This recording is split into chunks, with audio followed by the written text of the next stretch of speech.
छोरी दमन पत्रकार के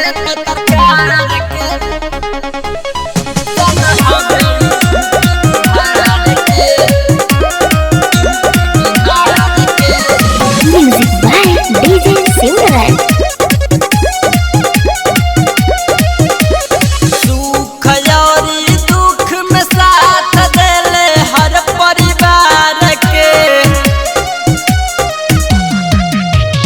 सुख और दुख में साथ देले हर परिवार के।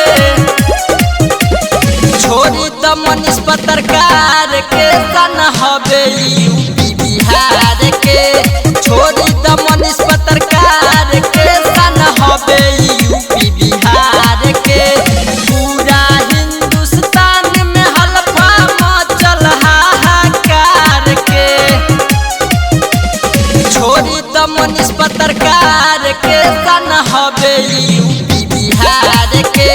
छोरी दमन पत्रकार के सन हवे यूपी बिहार के। Recording by Sethi film Sitamarhi. छोरी दमन पत्रकार के सन हवे यूपी बिहार के।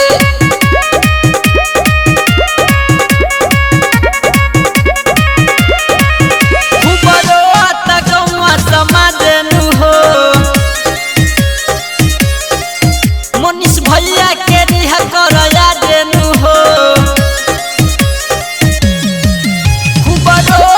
गौवा समाजेनु हो। मनीष भैया के रिहा कर यादेनु हो। झूठे सब फंसवले बारे भैया दिलादार के। छोरी दमन पत्रकार के सन हवे यूपी बिहार के।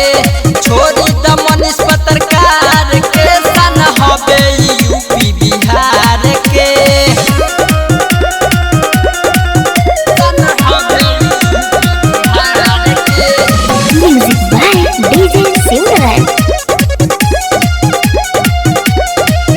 मनीष भैया के बात सब सच्चा हवे।